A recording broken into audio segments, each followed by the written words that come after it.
Primeira carta de Paulo aos Coríntios, capítulo 10.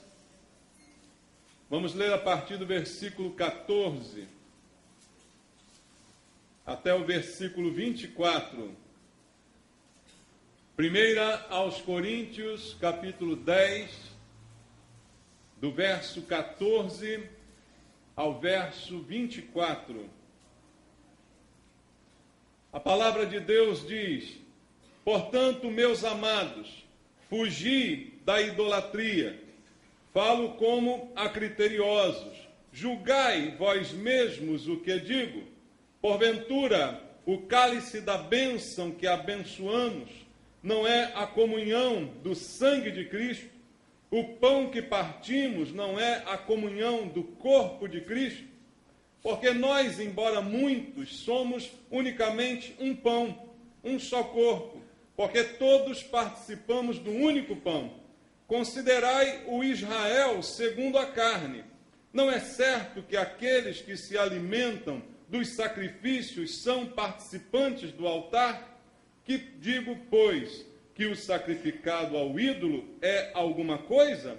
Ou que o próprio ídolo tem algum valor? Antes, digo que as coisas que eles sacrificam é a demônios que as sacrificam e não a Deus. E eu não quero que vos torneis associados aos demônios. Não podeis beber o cálice do Senhor e o cálice dos demônios. Não podeis ser participantes da mesa do Senhor e da mesa dos demônios. Ou provocaremos zelo no Senhor? Somos acaso mais fortes do que Ele? Todas as coisas são lícitas, mas nem todas convêm. Todas são lícitas, mas nem todas edificam. Ninguém busque o seu próprio interesse, e sim o de outrem. Amém. Obrigado, Pai, pela palavra que o Senhor nos deixou, palavra poderosa para mudar a nossa vida, para transformar os nossos pensamentos, para nos dar entendimento a respeito de todas as coisas. Ela é a luz para o nosso caminho, é a lâmpada para os nossos pés.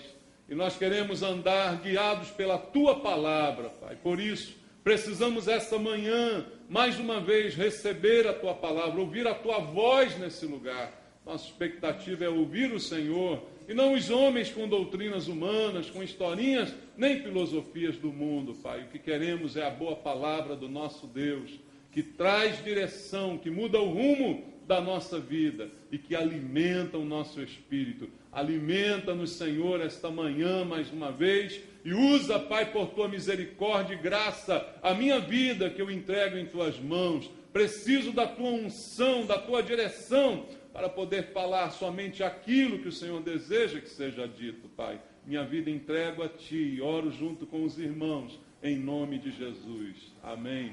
Graças a Deus. Podem sentar, irmãos.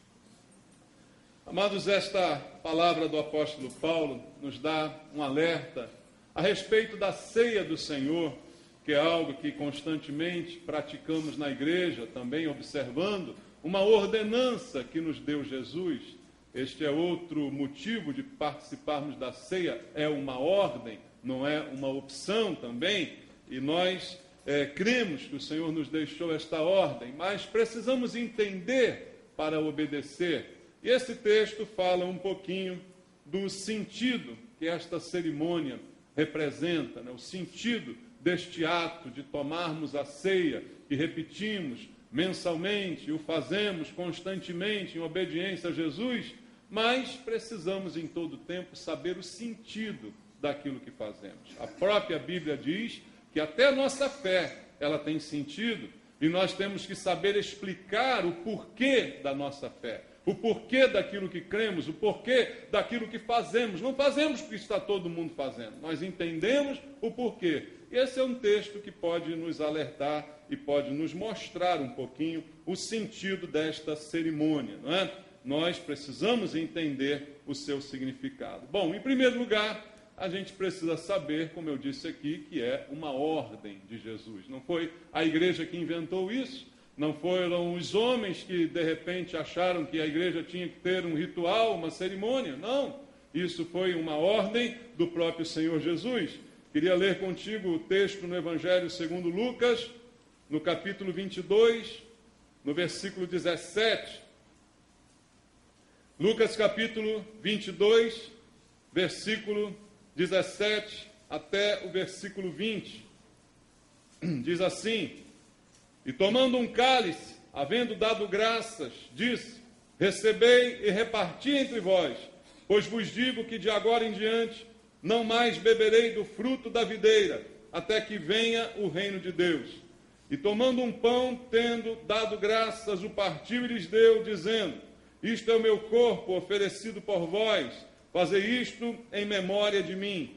Semelhantemente, depois de cear, tomou o cálice, dizendo: Este é o cálice da nova aliança, no meu sangue, derramado em favor de vós. E aqui no verso 19, Jesus explicitamente diz: Façam isso em minha memória, dando a entender de que na sua ausência, esta cerimônia deveria ser repetida para que pudessem lembrar dele e daquilo que ele fez por cada um de nós. Então, a ceia do Senhor, antes de tudo, é uma ordem deixada explicitamente pelo Senhor. E então, se é uma ordem, participar dela não é um favor, participar dela é um sinal de obediência, é para nós um dever, não é simplesmente um ato voluntário que oferecemos, mas sim uma obediência, um dever. E se eu a ignoro, eu estou simplesmente desconsiderando uma ordem dada por Deus. Em outras palavras, isso pode até se tornar pecado, porque desobediência é pecado, né? Ignorar algo que Deus diz também se configura como pecado. Mas, para a igreja, ela tem muitos significados, muito sentido, e é esse sentido realmente que nós precisamos entender. Não apenas obedecer mecanicamente uma ordem dada, mas entender a razão da ordem que nos foi dada. E Deus, ele sempre faz isso. Ele deixa a ordem, mas ele deixa também o princípio, que nos mostra o porquê devemos obedecer às suas ordens, não é? Deus, que a princípio não precisaria dar explicação nenhuma para as ordens dadas, ele não faz isso. Ele sempre explica a razão de nós obedecermos às suas ordens. E aqui nós vamos encontrar alguns elementos que precisam ser considerados por cada um. Volte lá ao texto em 1 Coríntios, capítulo 10, que nós lemos aqui, para entendermos alguns sentidos desta cerimônia. No versículo 16 do capítulo 10 de 1 Coríntios, o apóstolo Paulo diz assim: Porventura o cálice da bênção que abençoamos não é a comunhão do sangue de Cristo? O pão que partimos não é a comunhão do corpo de Cristo? Veja, Paulo está dizendo que o ato de participarmos destes elementos é a comunhão do corpo de Cristo. E pensar em comunhão é preciso entender o sentido da palavra. Comunhão é comum, união é uma união comum. Então ele diz, ao participarmos, estamos nos unindo comumente, todos juntos, unidos ao corpo e ao sangue de Cristo. Estamos então tendo comunhão no sentido de participação, porque estamos ingerindo estes elementos, estamos trazendo para dentro de nós e estamos nos tornando unidos e participantes daquilo que Jesus realizou em nosso favor. E isto é de acordo com aquilo que o próprio Senhor também disse. Abra sua Bíblia no Evangelho segundo João, no capítulo 6. João capítulo 6, versículo 50, até o versículo 56, diz assim: Este é o pão que desce do céu, para que todo o que dele comer não pereça. Eu sou o pão vivo que desceu do céu. Se alguém dele comer, viverá eternamente. E o pão que eu darei pela vida do mundo é a minha carne. Disputavam, pois, os judeus entre si, dizendo: Como pode este dar-nos a comer a sua própria carne? Respondeu-lhe Jesus: em verdade vos digo, se não comerdes a carne do Filho do Homem, e não beberdes o seu sangue, não tendes vida em vós mesmos. Quem comer a minha carne e beber o meu sangue tem a vida eterna, e eu o ressuscitarei no último dia. pois a minha carne é a verdadeira comida e o meu sangue é a verdadeira bebida. Quem comer a minha carne e beber o meu sangue, permanece em mim e eu nele. Simbolicamente, Jesus estava falando. É claro que ele não tiraria pedaços do seu próprio corpo, nem o seu próprio sangue, para dar para nenhum deles, nem a nós. Mas ele está falando simbolicamente, embora os seus ouvintes assim não tenham entendido. Mas o que ele estava se referindo ao que viria a ser de novo ordenado por ele através da ceia. Comer a sua carne e beber o seu sangue é o símbolo daquilo que fazemos aqui. E é o símbolo, segundo afirma Jesus, da nossa participação com ele. No final, ele termina aqui dizendo, no último versículo, que quem fizer isso, permanece nele. E ele, por sua vez, permanece naquele que fizer isso. Então, é um sentido de participação, de permanência, de pertencimento, de comum união entre todos nós. Se Jesus permanece em mim, eu permaneço nele, e nós fazemos isso todos juntos, ele permanece em nós e nós permanecemos nele. Então é um símbolo da participação, é um símbolo da comunhão, é um símbolo do pertencimento. Somos todos corpo de Cristo e ao participarmos do mesmo pão e do mesmo cálice, estamos aqui afirmando que essa comunhão é verdadeira entre nós. E que ele se faz presente e também participa junto conosco, vivendo dentro de cada um de nós. Então, o sentido desta cerimônia não pode ser esquecido, porque é um sinal de comprometimento. E isso foi de tal maneira falado por Jesus em João capítulo 6, que ele não foi entendido, as pessoas ficaram escandalizadas. Quando ele falou de comerem a sua carne, beberem o seu sangue, foram palavras que se tornaram duras demais para os ouvintes, que não entenderam espiritualmente aquilo que Jesus estava falando. Mas o que ele queria dizer com aquilo é que é um sinal de comprometimento.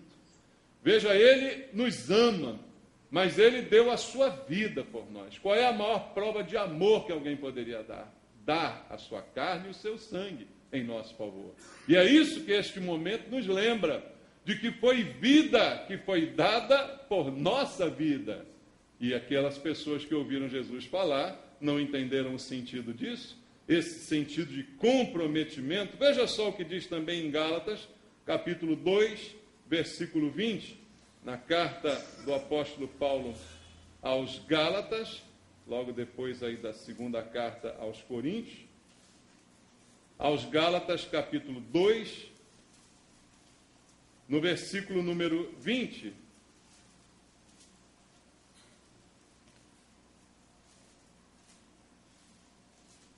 Gálatas 2:20, a palavra do Senhor diz: logo, já não sou eu quem vive, mas Cristo vive em mim. E esse viver que agora tenho na carne, vivo pela fé no Filho de Deus, que me amou e a si mesmo se entregou por mim. Veja, Paulo está dizendo que agora Cristo vive em mim. De que maneira? Eu me comprometo com ele. Eu como a sua carne, eu bebo o seu sangue, eu o trago para dentro de mim, num sinal de comunhão, de pertencimento e de comprometimento.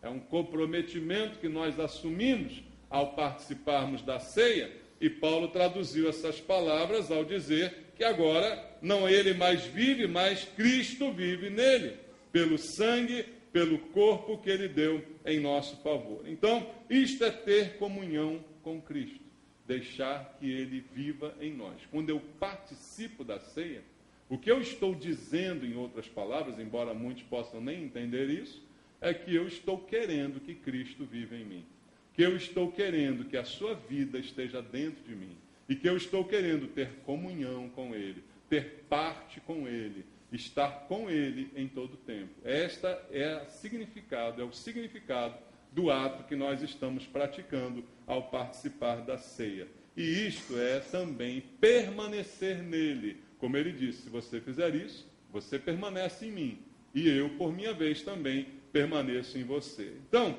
veja como é algo diferente de ser apenas simpatizante de Jesus.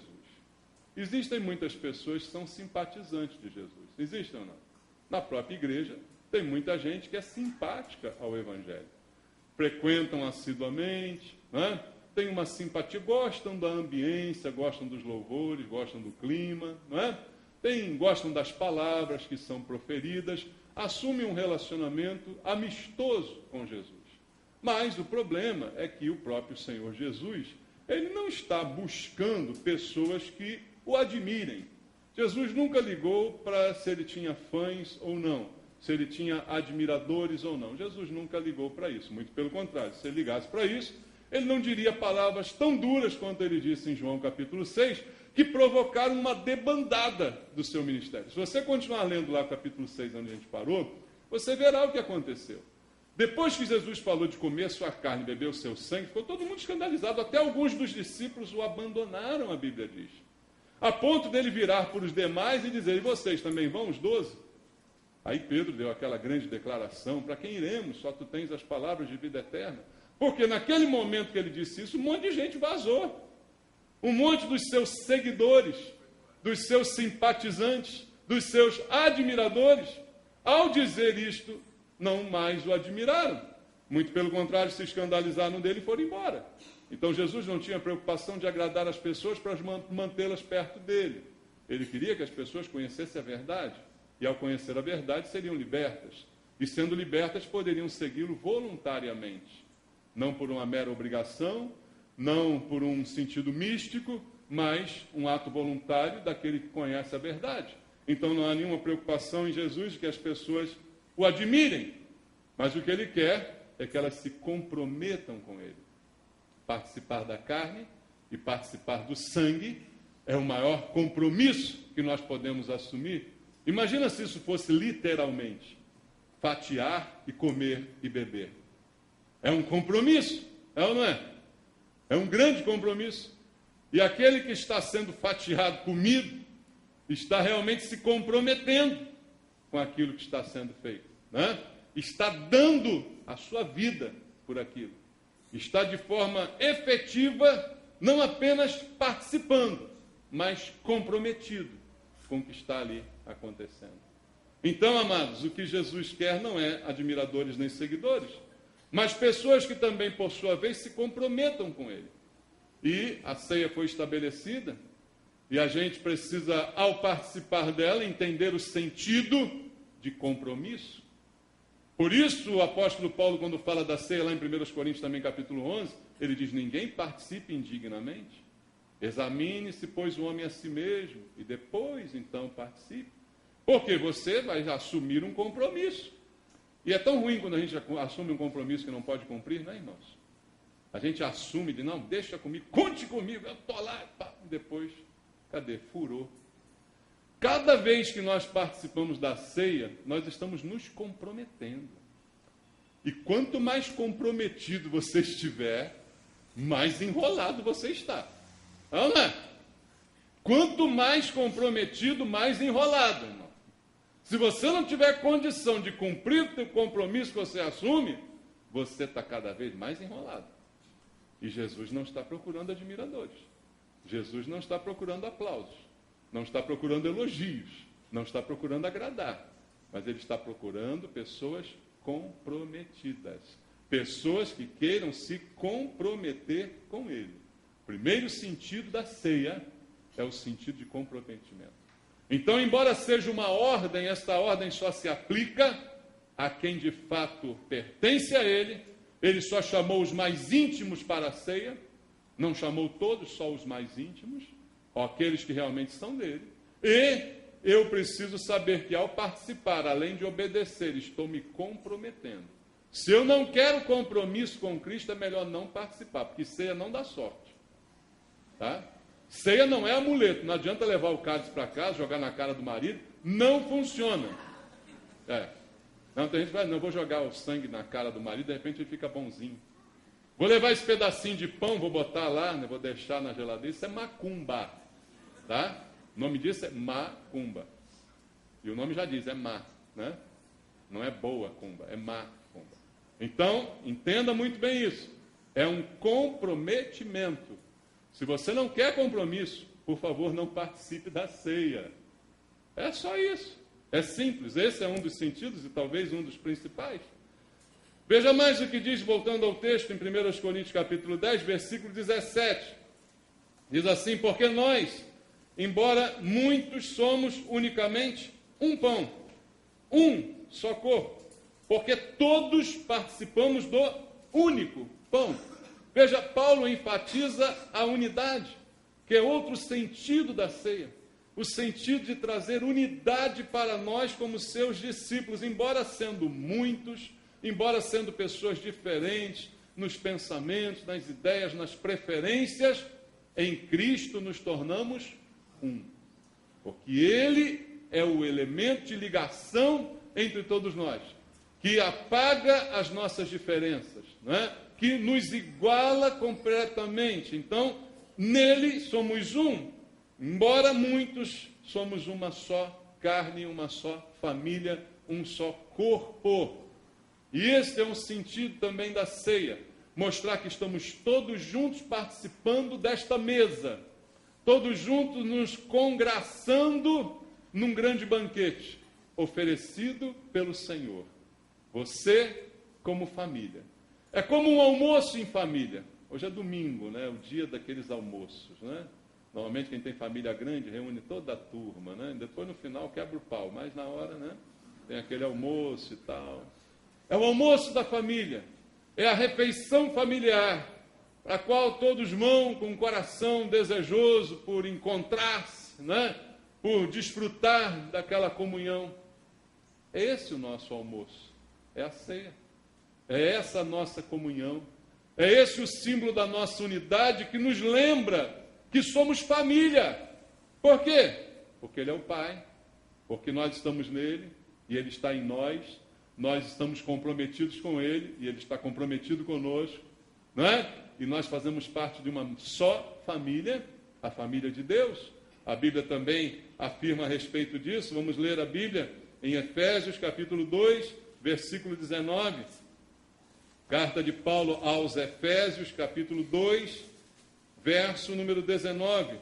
Diz assim: assim já não sois estrangeiros e peregrinos, mas, o que nós somos agora? Concidadãos dos santos. E sois o quê? Família de quem? De Deus. Nós agora somos família de Deus, e ser família de Deus é mais importante do que ser família de qualquer nome, entendeu?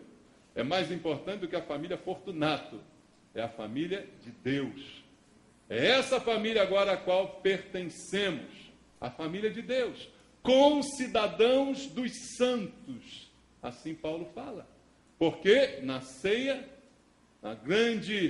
no grande banquete espiritual, somos lembrados de que somos um, estamos comprometidos todos com Cristo, somos todos cidadãos e concidadãos dos santos, como diz a palavra que acabamos de ler. Somos um só corpo, como Paulo enfatizou aqui no versículo que lemos, e vamos ver isso também em 1 Coríntios, capítulo número 12. Abra aí a sua Bíblia, 1 Coríntios, capítulo 12, versículo 12 e versículo 13. Diz assim: porque assim como o corpo é um e tem muitos membros, e todos os membros, sendo muitos, constituem um só corpo, assim também com respeito a Cristo, pois em um só Espírito, todos nós fomos batizados em um corpo, quer judeus, quer gregos, quer escravos, quer livres, e a todos nós foi dado a beber de um só Espírito. Todos nós participamos, todos nós somos membros uns dos outros, todos nós temos o mesmo Espírito, o mesmo Senhor, o mesmo Salvador. Isso nos faz concidadãos, isso nos faz família de uma mesma origem, um único Pai. E a ceia nos lembra o sentido desta unidade. Então, presta atenção, eu quero compromisso com Cristo, participe da ceia. Eu quero unidade com as pessoas da igreja, participe. Eu não quero, eu quero só entrar aqui e sair embora, então não participe da ceia, por favor. Né? Eu quero ser um com a pessoa que está do meu lado, eu quero experimentar isso, eu quero ter essa identidade, participe. Não quero, não participe, porque não é para você. Esse é o sentido. Se eu não entendo o sentido, não adianta participar. Se eu não entendo o símbolo não me serve de nada. Eu preciso entender o símbolo, eu preciso entender o que ele quer dizer. E quando diz Jesus também, voltando lá em João, capítulo 6, versículo 51, naquele seu discurso duro de ouvir, ele diz assim: eu sou o pão vivo que desceu do céu. Se alguém dele comer, viverá eternamente. E o pão que eu darei pela vida do mundo é a minha carne. Comemos de um único pão. E esse pão, quem é? É Cristo. Então, quando tomamos a ceia, irmãos, nós nos lembramos que a morte dele foi um preço pago, não só pelo nosso pecado, mas também pela nossa unidade. Jesus morreu para que nós fôssemos também um no Senhor. O preço que ele pagou foi alto, foi a sua própria carne dilacerada. E ele nos deu essa carne, simbolizando o nosso comprometimento com ele e simbolizando a nossa unidade como igreja, como corpo e como família de Deus. Então, Jesus morreu sim pelos nossos pecados, esse foi o motivo principal. Mas também ele morreu pela nossa unidade, para que nós sejamos um no Senhor. Igreja unida, no mesmo propósito, caminhando juntos com os mesmos objetivos. E a unidade, ela é sempre a vontade de Deus. Não tenha dúvida sobre isso. Se unidade é melhor para Deus, é sempre. Veja comigo João capítulo 17, no versículo 11. Jesus está orando pelos seus discípulos. A oração sacerdotal, assim é conhecida. João 17, versículo 11, ele diz assim: já não estou no mundo, mas eles continuam no mundo, ao passo que eu vou para junto de ti. Pai Santo, guarda-os em teu nome, que me deste, para que eles sejam um, assim como nós. Jesus está orando por quem? Pelos discípulos. E está dizendo: Pai, guarda eles, para que eles sejam um. Se eles não quiserem ser um, não precisa guardar eles não. Se eles não quiserem unidade, não precisa guardá-los. Mas guarda eles para que eles sejam. Então você que quer a guarda de Deus, mas não quer ser um, pode esquecer. Você quer um amuleto, você não quer Jesus. Você quer alguma coisa que te dê sorte, mas você não quer Jesus. Você quer se dar bem na vida, mas você não quer Jesus. E quem quer Jesus quer ser um. Porque ele disse: guarda-os para que eles sejam um. Versículo 22, do mesmo capítulo 23, diz assim: eu lhes tenho transmitido a glória que me tens dado, para que sejam um, como nós o somos. Jesus nos transmite a glória que ele recebeu do Pai, para que a gente fique glorioso. Não. Ele nos transmite a glória para que a gente seja um. A glória de Deus está sobre nós. Ah, que maravilha! A glória, oh Senhor, derrama a tua glória. Oh, que maravilha! Ele só faz isso para você ser um. Derrama a glória, mas continua brigando um com o outro, continua de mal, continua... Não tem glória nenhuma. Tá? Ele só derrama a glória para a gente ser um. E eu neles, e tu em mim, a fim de que sejam o quê? Aperfeiçoados. Aonde? Na unidade. O aperfeiçoamento de cada um de nós como crente, individualmente, está condicionado à nossa unidade. A gente só consegue melhorar de fato quando somos unidos. Quando não somos unidos, não melhoramos, não nos aperfeiçoamos. Se eu não consigo ser unido com alguém, eu nunca serei perfeito. Se eu não consigo ter comunhão, se há pessoas com quem eu não consigo falar, não consigo me dar, não consigo perdoar, não consigo relevar o mal que elas me fizeram, não consigo, eu não serei aperfeiçoado jamais. Jesus está orando pelos discípulos e está dizendo: a fim de que eles sejam aperfeiçoados na unidade, para que o mundo conheça que tu me enviaste e os amaste, como também amaste a mim. Veja, por fim, essa unidade nos faz conhecidos pelos outros, como cristãos, como aqueles que foram realmente amados por Cristo e enviados por Cristo. Veja como é importante a unidade. A unidade não é algo à parte, ela é o todo da igreja. Ela é a razão de ser da igreja. A igreja não faz mais nada se não tiver unidade. Ah, não, a razão da igreja é evangelizar. Não é não, a razão da igreja é ter unidade. Depois que tiver unidade é que evangeliza. E se evangelizar todo mundo brigado, não tem sucesso nenhum. Então a razão não é evangelho. A razão da igreja é missão, coisa nenhuma. A razão da igreja é unidade. Sem unidade ninguém cumpre a missão. Entende isso? Se não tratar a base, não adianta chegar lá não sei aonde. Primeiro tem que tratar a base. E a base da igreja é a unidade. Por isso esse feijão com arroz aqui é muito importante. Irmão. Entende? A gente já diz, não, eu quero ir lá longe, mas você não consegue comer o feijão com arroz. Você não vai ter unidade. Então você não vai conseguir realmente o que Jesus deseja e o que Ele quer para a nossa vida. Volta lá no texto de Paulo, 1 Coríntios capítulo 10, e vamos ver mais um sentido da ceia, além do comprometimento e além da unidade que já vimos. 1 Coríntios, capítulo 10, versículo 14. Portanto, meus amados, fugi de quê? Da idolatria. Agora, versículo 19 em diante. Que digo, pois, que o sacrifício ao ídolo é alguma coisa?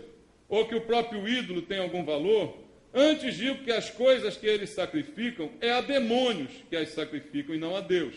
E eu não quero que vos torneis associados aos demônios. Não podeis beber o cálice do Senhor e o cálice dos demônios. Não podeis ser participantes da mesa do Senhor e da mesa dos demônios. Ou provocaremos zelo no Senhor? Somos acaso mais fortes do que Ele? É a pergunta que Paulo nos faz. O que ele está dizendo aqui como sentido que temos que entender da ceia, amados? Que a ceia também precisa ter um sentido para a nossa vida de pureza, de santidade, de exclusividade. Quando eu decido participar, primeiro já vimos que somos então comprometidos. Estou assumindo um compromisso. Se eu não quero compromisso, não participe, é melhor para você. Segundo, e quero ser um no corpo. Se eu não quero ser um no corpo, não participe, que é melhor para você. E terceiro, tenho que estar puro e exclusivo para o Senhor. Ou seja, preciso de santidade que o Senhor me dá.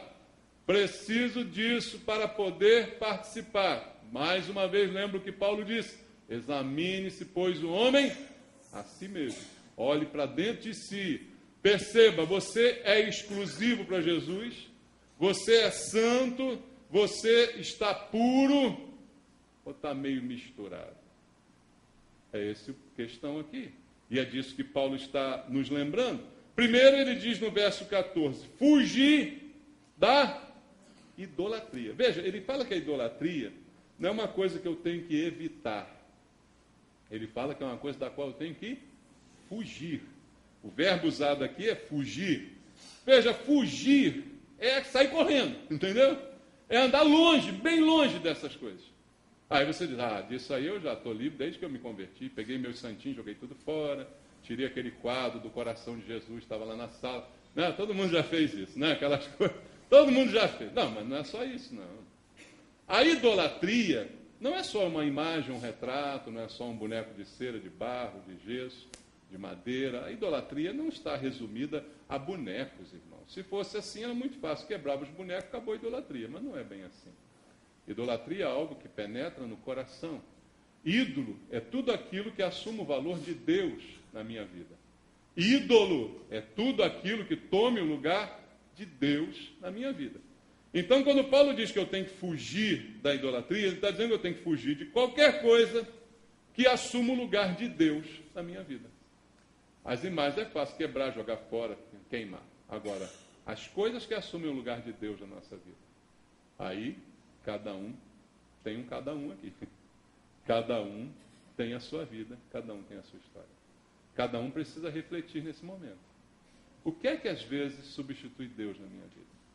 O que é que às vezes toma o lugar, o espaço que deveria ser de Deus na minha vida? É dessas coisas que eu tenho que fugir. E aí ele diz, não é para você controlar essas coisas. Não, eu vou controlar, igual viciado, né? Eu vou tomar só uma zinha. Eu vou dar só uma fungadinha. Não funciona. Ou você foge disso, ou você vai ficar eternamente preso a isso. Não, eu vou evitar, eu vou fazer um jejum disso. Não adianta fazer um jejum disso. Deus está dizendo para você deixar isso e para você fugir disso. Não é questão de fazer isso por um tempo.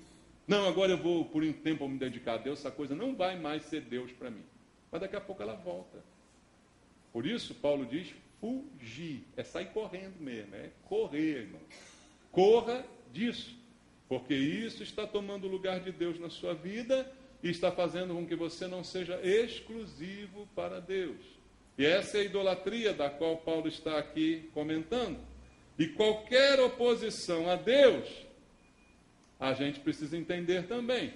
Porque nós temos a mania de classificar algumas coisas como neutras. Não existe nada neutro nesse mundo. Infelizmente, nessa hora, temos que ser bem dualistas. Ou é de Deus ou é do diabo. Não tem neutralidade. Ou uma coisa está sob a influência de Deus ou está sob a influência satânica. E Paulo deixou isso aqui bem claro também. Ele não dá uma opção de neutralidade. Ele diz, ou você bebe o cálice de Deus ou o cálice dos demônios.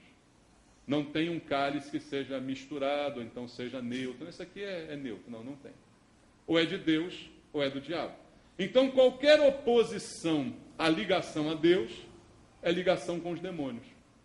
Qualquer coisa que seja um ídolo para mim é, na verdade, a influência de um demônio. Qualquer coisa que assuma o lugar de Deus é o demônio. Porque Satanás, o que Satanás queria? Qual o objetivo primeiro de Satanás? Ser Deus. Assumir o lugar de Deus.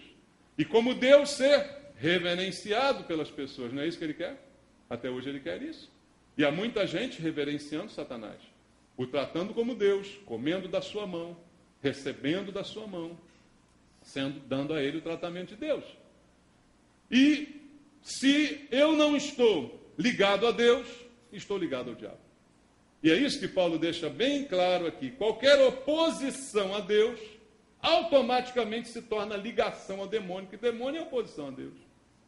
Então, é isso que nós temos que pensar. Ele diz no versículo 20, antes digo que as coisas que eles sacrificam é a demônios, que as sacrificam e não a Deus.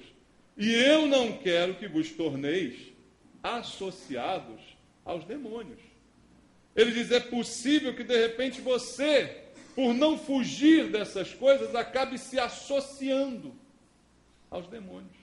Por tolerar determinadas coisas, você acaba se associando. À medida que se desassocia de Deus, se associa ao demônio. É um êmbolo, para um lado ou para o outro. À medida que você sai um pouquinho daqui, chega um pouquinho para lá. É assim que ele está aqui retratando. E não há como conciliar as duas coisas.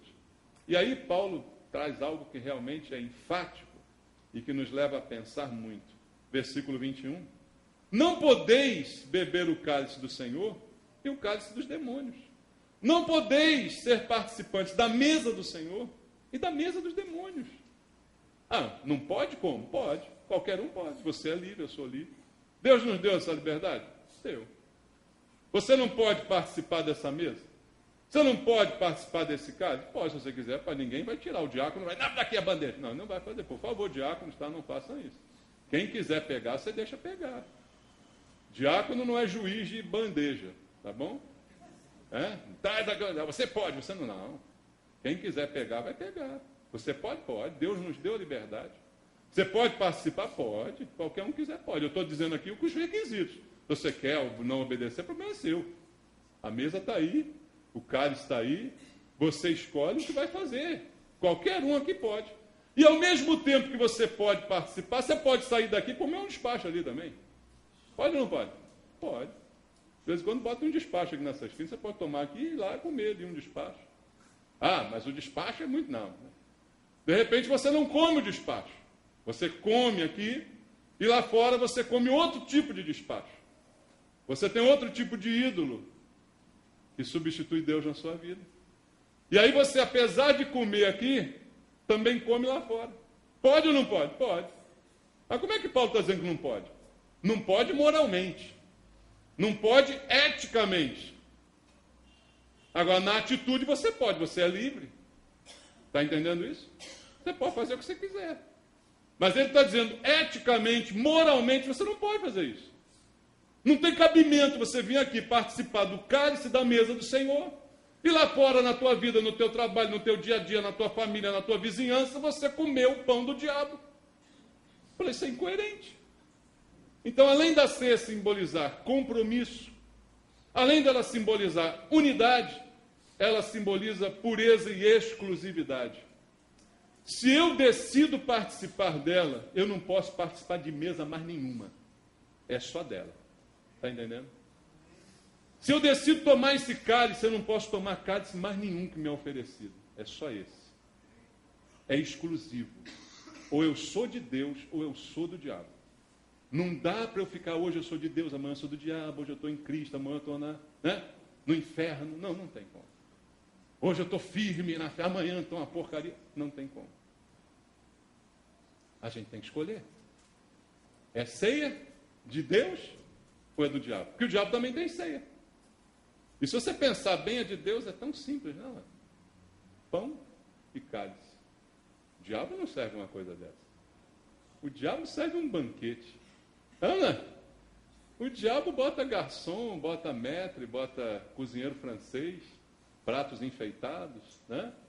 O diabo, ele faz uma coisa maravilhosa, a mesa é enfeitada. A do Senhor é tão simples, né? Mas não dá para comer das duas. Não dá para... Não, hoje eu estou na igreja, hoje eu sou simples também. Está aqui. Mas amanhã estou lá no inferninho. Amanhã estou lá no banquete do capeta. Poder? Pode. Mas Paulo diz, não pode. Moralmente, eticamente, você não pode. Mas pela liberdade que Deus mesmo te deu, você pode. Então ele nos dá aqui um ultimato, dizendo para nós, em outras palavras, o seguinte: não há como agradar a Deus e ao mundo ao mesmo tempo. Não há como comer das duas mesas. Não há como agradar a Deus e ao diabo, mas tem gente que quer fazer isso. Por quê? A pessoa quer sorte. Não importa de onde venha. Se vier de Deus, muito bem. Se vier do diabo, muito bem também. Contanto que eu seja abençoado, entre aspas, né? A pessoa quer sorte. Quem quer sorte, bebe qualquer coisa, come qualquer coisa, não está preocupado com isso. Vagueia entre o céu e o inferno à procura de quem der mais no leilão das almas. Ana, é agora. E agora? Agora a decisão é nossa. Não dá para agradar a Deus e ao mundo ao mesmo tempo. Não dá para agradar a Deus e ao diabo. Jesus foi claro, a Bíblia é clara também quando afirma para nós que o amor, quem ama o mundo, não pode amar ao Pai. Então o amor do mundo, ele se opõe ao amor de Deus. Então não dá para se viver as duas coisas. Então viver como cristão é renunciar à própria vontade, à própria preferência, às próprias coisas que prefere fazer em detrimento daquelas que deve fazer, não é? Então a ceia também fala do abandono do pecado e do arrependimento e da vida em santidade. É uma disposição. Se eu vou participar, eu tenho que ter em mente, primeiro, o comprometimento, como eu falei, segundo, a unidade, e terceiro, essa santidade. Examine-se, pois, o homem a si mesmo e depois participe. Por que Paulo diz isso? Eu me examino, eu identifico e eu me arrependo para participar.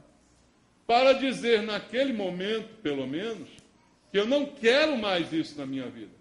Se eu simplesmente não participo, é como dizer assim, não, eu quero continuar com esse pecado. Eu quero continuar com essa irregularidade na minha vida. Por isso eu me examinei, identifiquei que estou ruim, não vou participar porque eu quero continuar ruim. Não, não é isso que Paulo está dizendo. Eu preciso identificar. É como a Bíblia fala de pecado. Confessar e deixar. E então, participar. Examine-se, pois, o homem a si mesmo. E então, participe. Participe. É esse o propósito. Mas para isso, eu tenho que renunciar. Eu tenho que renunciar ao pecado. Eu tenho que tirar aquele ídolo da minha vida. Eu tenho que tirar aquilo que está tomando o lugar de Deus na minha vida. Eu não posso negociar com isso. É tudo ou nada. É Deus ou diabo. Não tem meio termo. Então, tudo isso está em jogo na hora da participação. E, por fim, o texto termina no versículo 23, dizendo assim: todas as coisas são lícitas, mas nem todas convêm. Todas são lícitas, mas nem todas edificam. Ninguém busca o seu próprio interesse, sim o de outro. Paulo também nos fala, no mesmo bojo de ideias aqui sobre a ceia, que nós, queridos, precisamos ter discernimento e ter humildade para participar. Como eu preciso me examinar, como eu preciso me questionar sobre o cálice demônio, sobre o cálice do Senhor. O que eu preciso para isso é discernimento. Se eu não tiver discernimento, de repente uma pessoa que está me ouvindo falar isso aqui que eu falei agora. Sem discernimento, ela sai daqui igual a doida, fazendo um monte de coisa, né? Cortando um monte de coisa e tal, porque ela não entende o que a Bíblia está dizendo. Paulo logo depois diz assim: todas as coisas me são lícitas, mas nem todas convêm. Todas são lícitas, são possíveis, mas nem todas edificam. Ou seja, ele está nos convidando a exercer o discernimento. Eu disse, ou é de Deus ou é do diabo. Maravilha. Aí, isso é o suficiente para as pessoas saírem daqui dizendo que tudo é do diabo. É ou não é? Qualquer coisa é o diabo, é o diabo, é o diabo. Isso é o diabo. Ver televisão é o diabo. E o cinema é o diabo. E a praia é o diabo. Jogar bola é o diabo. Né? Por isso, logo depois vem o texto. Todas as coisas são lícitas. Agora, nem todas convêm. Todas são lícitas, mas nem todas edificam. Então, exerça o teu discernimento. Identifique o que é lícito e o que não é lícito. Como? Não vem perguntar para o pastor, não. Né? Vem perguntar para o pastor. Pastor, pode, é pecado. Para com isso, tá? Você tem a Bíblia, você é igualzinho a mim. Tá bom? Então, você sabe muito bem o que pode e o que não pode. A minha Bíblia que eu leio é que você lê, não é diferente a minha, não. Então, você sabe o que pode e o que não pode. É ou não é? Você tem discernimento. Se não tem, peça a Deus. Vá buscar. Para que você não seja enganado e esteja aí tomando cálice do demônio sem saber. Ah, estou tomando esse cálice aqui, estou nessa mesa, está tão gostoso, mas não sei que é o diabo que está me dando. Não, você tem como saber. Você tem e tem que ter discernimento. Por isso Paulo coloca esse texto aqui sobre discernimento. E logo depois ele diz aqui também o seguinte: ninguém busca o seu próprio interesse, e sim o de outrem. E aí ele sela, queridos, com esse convite à humildade. Porque ele falou de unidade. E aí eu digo para você, sem humildade não há unidade. Aí ele termina com chave de ouro, né? Dizendo assim: ninguém busca o seu próprio interesse, e sim o do outro. O que mais nos divide é a busca da razão, é a busca do próprio interesse, é a busca de ganhar a luta, de ganhar a disputa, de ganhar a discussão, é a busca de ter razão. Alguém botou no Facebook essa semana: eu prefiro ser feliz do que ter razão sempre. Né? Por quê? Por quê? Porque é isso. Né? Abra a mão. Considere o outro mais importante que você. Deixa ele ganhar a discussão. Você vai perder o quê com isso? Não vai perder nada. A nossa justiça é de Deus. Né? Deixa o outro parecer mais espiritual que você. Deixa o outro ficar mais em evidência que você.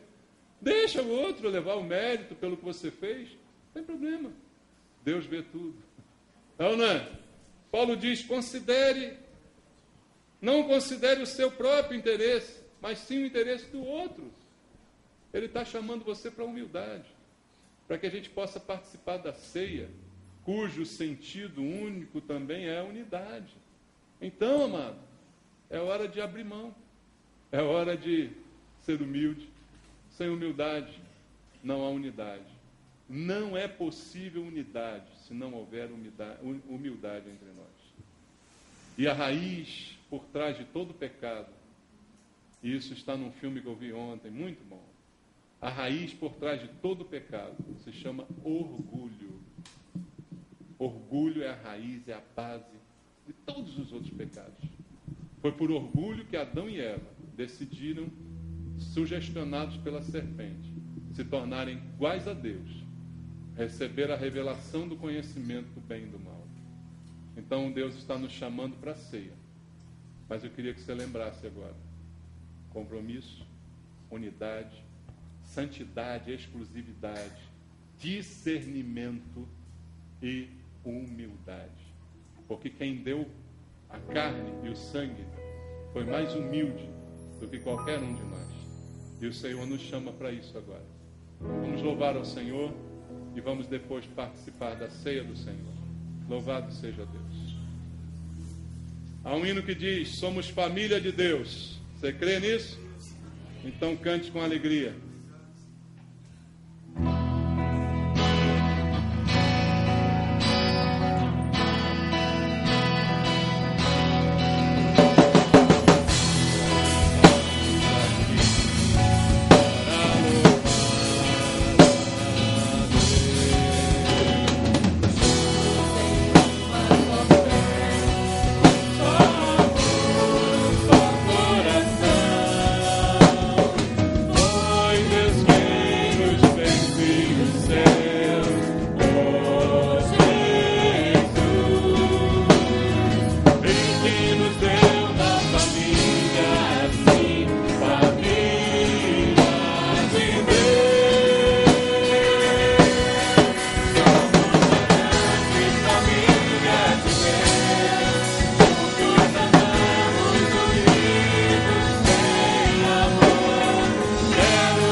momento agora de reflexão.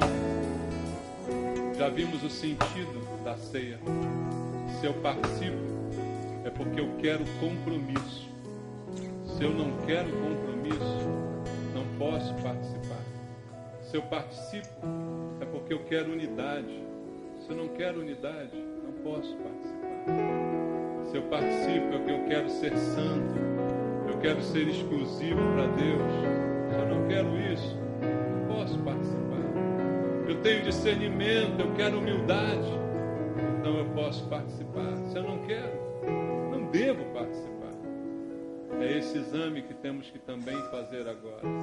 Você já sabe o sentido, agora você pode participar com entendimento, lembrando disso a todo momento. Se você que essa manhã está participando, eu gostaria que você durante a semana lembrasse que você participou. E que você lembrasse que você assumiu um compromisso com Jesus. Que você lembrasse que você assumiu exclusividade com Jesus. Que você lembrasse que você pertence à igreja, que você assumiu unidade. Que você assumiu humildade diante do Senhor. Lembra disso durante a semana. Que essas palavras fiquem ecoando no teu coração durante a semana. Para que você lembre em todo o tempo, antes de tomar as decisões. Não, eu fiz um compromisso com Jesus. Eu participei da ceia, da carne, do sangue dele. Eu não posso me misturar com isso. Eu não posso tomar esse cálice de demônios. Eu não posso sentar nessa mesa do diabo. Eu fiz um compromisso. Eu só posso sentar na mesa do Senhor. Lembra disso durante a semana. Mais importante do que lembrar disso agora é lembrar disso do dia a dia, mano. É essa transformação que o Senhor deseja. E aqui estamos nós para agradecer o pão que partimos, tudo aquilo que ele representa. Pai, obrigado pela tua carne que agora vamos receber, por tudo aquilo que ela simboliza, o teu sofrimento, tudo que foi feito, um alto preço de dor e sofrimento pago, para que nós fôssemos para que o perdão nos fosse concedido. Nos lembra disso, Senhor, o tempo todo.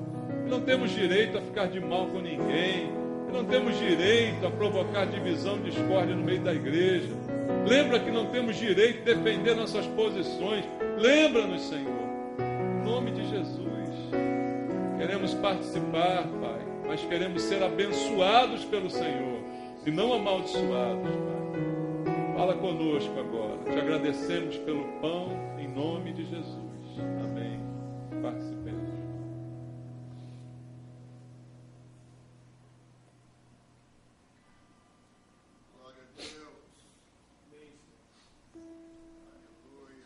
Obrigado, Senhor.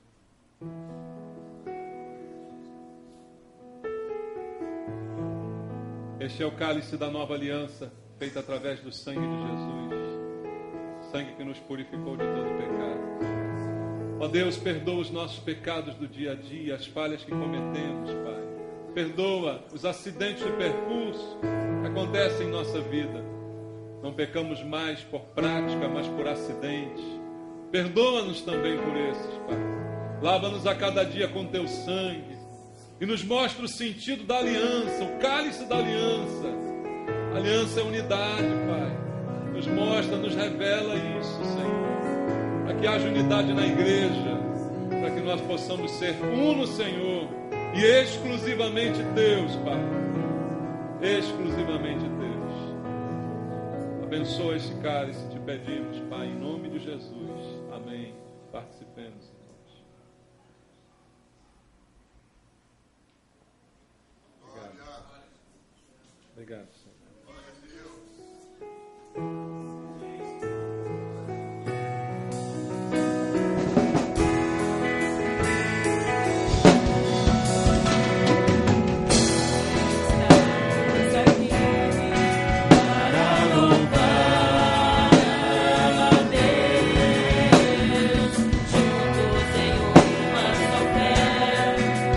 Só por um só coração.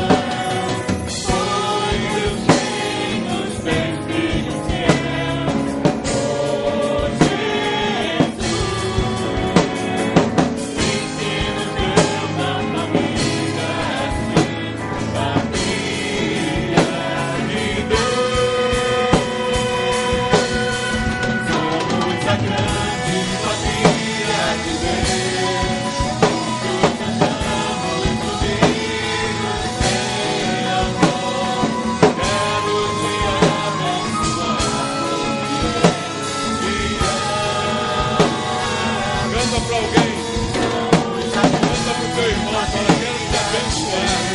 Quero abençoar você. Quero abençoar porque eu te amo. Quero te abençoar porque eu te